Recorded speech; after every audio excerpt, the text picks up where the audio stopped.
semua, selamat datang lagi bersama saya. Selamat bergabung untuk memulai pelajaran kita hari ini. Tapi sebelum kita memulai pelajaran kita sama-sama menaikkan doa. Amin. Nah, pada kali ini kita akan belajar tentang literasi digital. Mungkin anak-anak bertanya-tanya, apa itu literasi digital? Literasi digital adalah kemampuan untuk memahami, menggunakan, dan menilai informasi melalui teknologi digital secara bijak, aman, dan bertanggung jawab. Tujuan utamanya agar seorang dapat berpikir kritis, kreatif, dan bijaksana menggunakan internet dan media digital. Yang kedua, kita masuk ke dalam pentingnya literasi digital. Yang pertama, menggunakan keamanan data pribadi. Nah, yang dimaksud yaitu kita dapat memahami data apa saja yang boleh dan tidak boleh dibagikan, serta risiko membagikan paspor, OTP, atau foto pribadi dan identitas diri. Contohnya, jika siswa paham literasi digital, mereka tidak mudah memberikan data akun media sosial kepada orang lain sehingga terhindar dari pencurian akun. Seperti orang yang sudah punya pacar, terus memberikan media sosialnya, kata sandinya kepada orang pacar tersebut. Itu bisa mengakibatkan dapat dibobol dan bisa dihack pencurian akun. Yang kedua, mengetahui kebenaran informasi atau anti-hoax.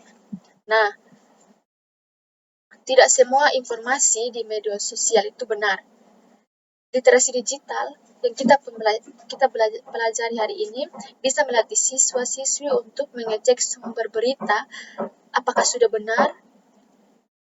Terus setelah itu siswa juga tidak langsung percaya dan menyebarkan informasi yang tidak benar itu. Contohnya berita viral di WhatsApp atau media sosial lainnya, kita harus perlu cek dulu kebenarannya seperti apa sebelum kita bagikan ke orang-orang di sekitar kita. Yang ketiga, meningkatkan kemampuan belajar mandiri. Dengan literasi digital, siswa bisa mencari materi sendiri dimanapun, kapanpun siswa berada. Menggunakan video pembelajaran, artikel, dan platform belajar online lainnya, siswa bisa mengakses dan mempelajari bebas. Yang keempat, siswa perlu mengembangkan keterampilan abad 21, yaitu critical thinking, creativity, communication, dan collaboration. Critical thinking adalah berpikir kritis terhadap informasi yang kita dapati. Creativity adalah menciptakan konten positif, yaitu video atau desain ide lainnya yang dibagikan kepada orang lain. Yang keempat, communication. Communication adalah berkomunikasi dengan baik di media sosial atau media digital yang kita gunakan sehari-hari. Yang keempat, collaboration. Bekerja sama secara daring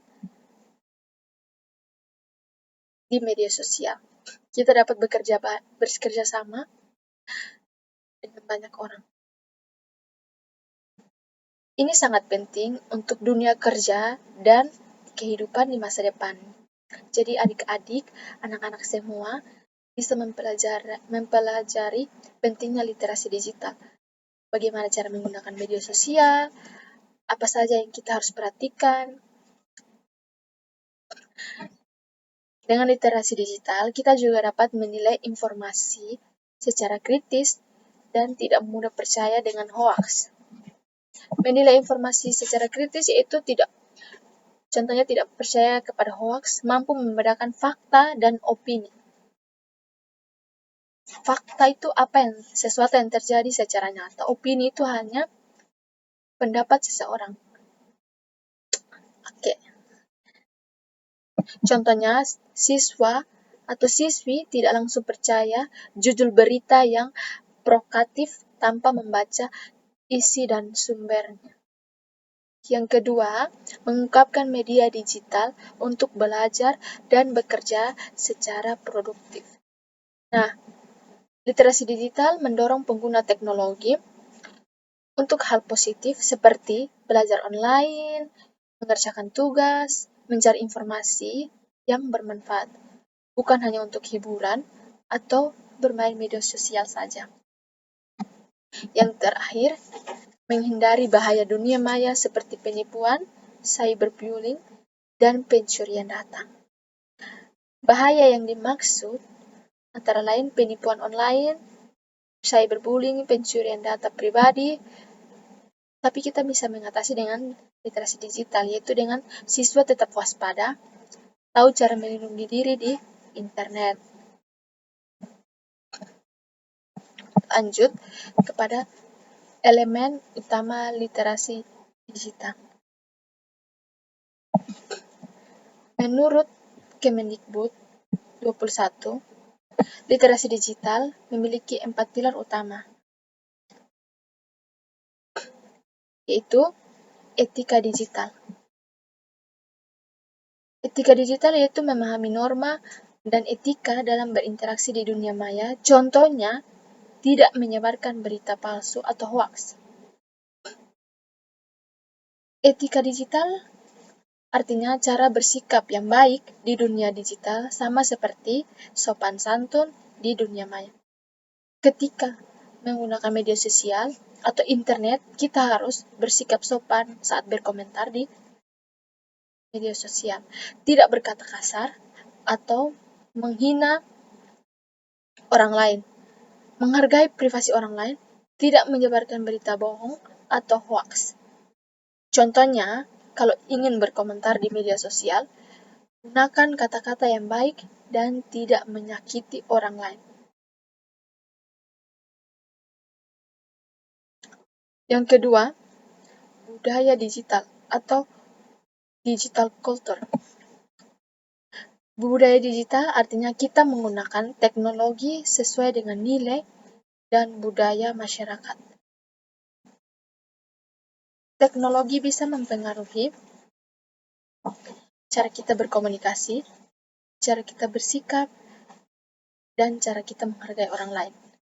Contoh perilaku budaya digital yang baik yaitu menggunakan media sosial untuk memperkenalkan budaya Indonesia, menghormati perbedaan pendapat dan latar belakang orang lain di internet. Intinya, walaupun berada di dunia digital, kita harus tetap menjaga sikap dan budaya sebagai orang Indonesia. Yang ketiga, keamanan digital atau digital safety. Kemampuan menjaga data pribadi, perangkat, dan identitas digital agar tetap aman. Contohnya, itu ada 3 contoh. Nah, keamanan digital adalah kemampuan untuk kita melindungi diri di dunia maya. Hal yang perlu kita lakukan adalah menggunakan password yang kuat dan berbeda di setiap akun, tidak sembarangan mengklik tautan yang mencurigakan, tidak membagikan data pribadi seperti nomor KTP, paspor, atau kode OTP. Jika ada pesan yang meminta data pribadi, jangan langsung percaya dan jangan dibalas. Contohnya seperti biasa terjadi di dunia nyata itu yaitu orang yang suka membagikan link lewat WhatsApp, terus ketika diklik HP-nya langsung hang, mati, terus tidak bisa dipakai lagi. Nah, itu adalah cara bobol suatu hacker untuk membobol HP atau data pribadi yang kita punya. Tetapi kalau digunakan sembarangan bisa membahayakan. Karena itu, marilah kita sebagai seorang siswa-siswi, kita menggunakan teknologi untuk belajar, berkarya, dan untuk hal-hal positif. Baik, terima kasih. Hanya ini yang bisa Ibu jelaskan hari ini. Sampai bertemu di pertemuan selanjutnya. Semoga apa yang Ibu jelaskan hari ini bisa bermanfaat untuk kita semua. Sampai bertemu. Terima kasih.